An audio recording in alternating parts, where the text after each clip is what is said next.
आज हम आप लोगों को कक्षा 12 भौतिक विज्ञान के अंतर्गत वैद्युत फ्लक्स तथा गॉस की प्रमेय चैप्टर से गॉस के नियम के अनुप्रयोग के अंतर्गत चौथा उपयोग, इसके पहले 3 उपयोग हम अपने वीडियो के माध्यम से आप लोगों को बता चुके हैं। आज चौथा एप्लीकेशन गॉस के नियम का समांतर अचालक प्लेटों के बीच तथा बाहर वैद्युत क्षेत्र की तीव्रता का व्यंजक प्राप्त करने के लिए बताएंगे, जिसे आप पूर्ण रूप से समझें और अपना नोट्स स्वयं तैयार करें। इसके अंतर्गत मान लीजिए 2 अचालक प्लेटें हैं।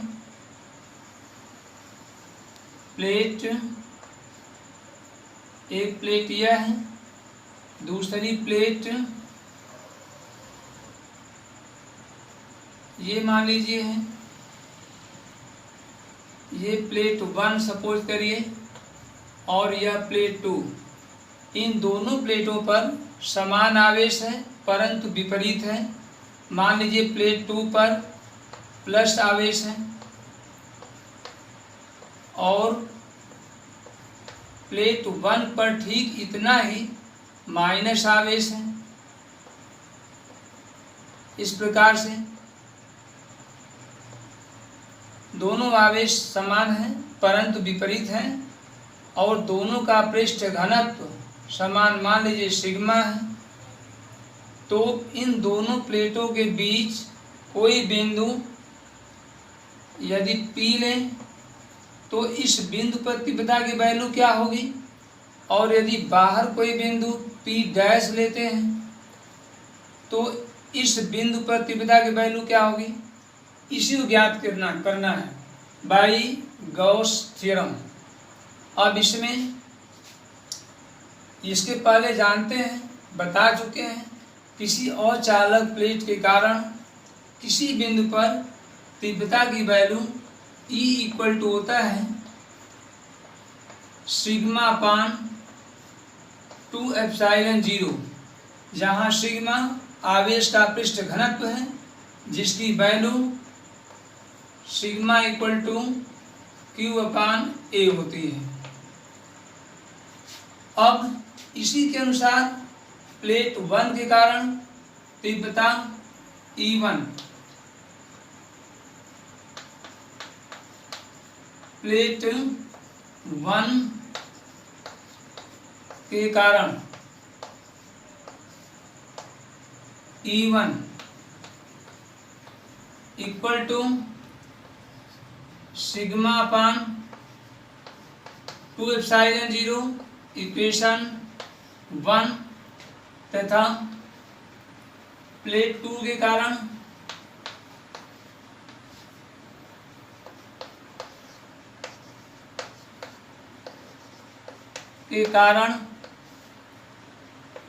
तीव्रता E2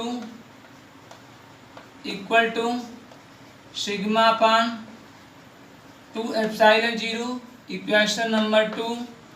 अब यहाँ देखते हैं, यदि बिंदु P पर निकालते हैं तो 1 के कारण तीव्रता E1 की दिशा, चूँकि आवेश से माइनस है इसलिए तीव्रता की दिशा E1 आवेश की ओर होगी, यह E1 की दिशा हो गई। इसी तरह से यह E1 की दिशा है जो 1 के कारण है, आवेश की ओर हो जाएगी यानी प्लेट की ओर हो जाएगी, और प्लेट 2 के कारण तीव्रता E2 माने हैं, क्योंकि आवेश इस पर पॉजिटिव है, धनात्मक है, इसलिए इसके कारण तीव्रता E2 की दिशा आवेश से परे कुछ इस प्रकार से होगी। अब यहाँ देखेंगे बिंदु P पर दोनों तीव्रताएं E1 व E2 दोनों समान दिशा में हैं, अतः सदिश योग के नियमानुसार बिंदु P पर जो दोनों प्लेटों के बीच में है तीव्रता E बराबर हो जाएगा E1 प्लस E2। इसलिए बिंदु P पर तीव्रता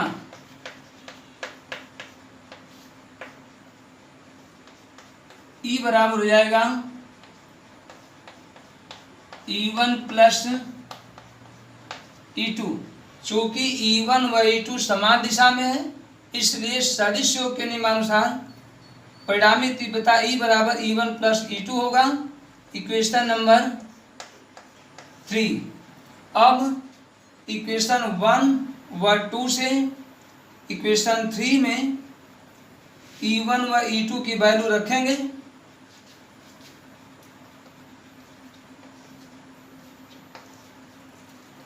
तब E इक्वल टू हो जाएगा sigma upon 2 epsilon 0 plus sigma अपान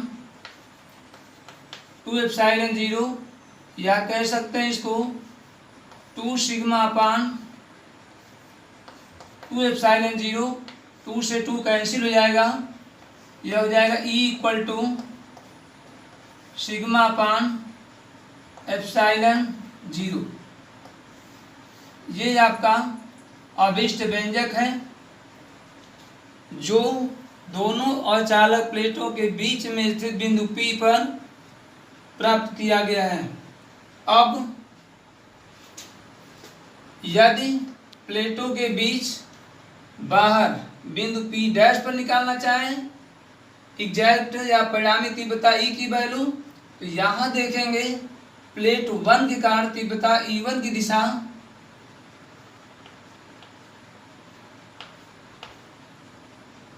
E1 की दिशा चूंकि यहाँ पर माइनस आवेश है इसलिए इसकी दिशा आप प्लेट की ओर हो जाएगी कुछ इस प्रकार से। और प्लेट 2 के कारण बिंदु P डैश पर तीव्रता E2 की दिशा आवेश से परे, चूंकि इस पर आवेश पॉजिटिव है इसलिए इस अचालक प्लेट से परे बाहर की तीव्रता हो जाएगी। अब यहाँ बिंदु P डैश पर देखेंगे तीव्रता E1 व E2 दोनों की दिशाएं विपरीत हैं, अतः परिणामी तीव्रता की वैल्यू दोनों के सदिश योग के नियमानुसार दोनों का अंतर हो जाएगा, घटा देंगे। अतः बिंदु P डैश पर परिणामी तीव्रता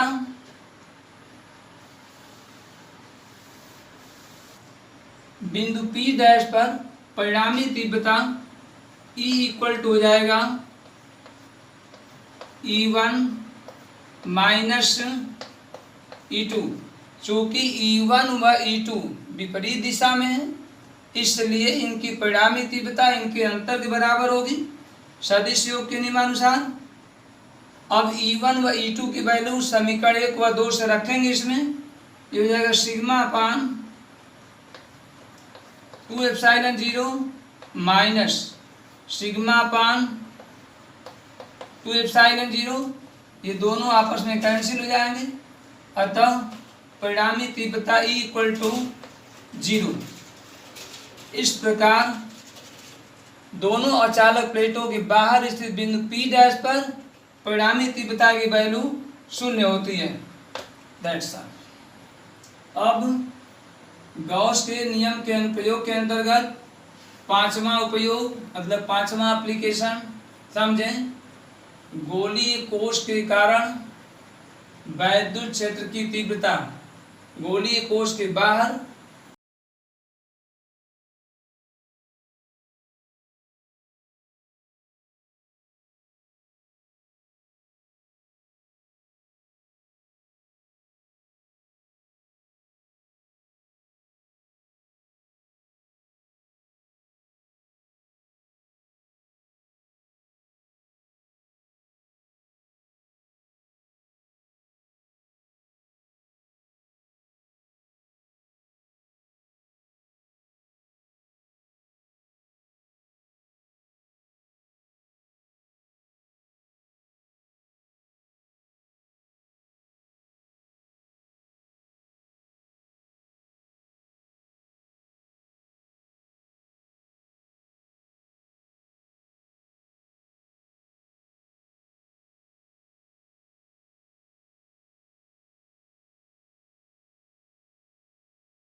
चूंकि पृष्ठ पर आवेश है, पृष्ठ के भीतर आवेश नहीं है, अतः वैद्युत फ्लक्स उत्पन्न नहीं होगा। इसलिए वैद्युत क्षेत्र की तीव्रता की वैल्यू भी पृष्ठ के भीतर शून्य होती है। That's all.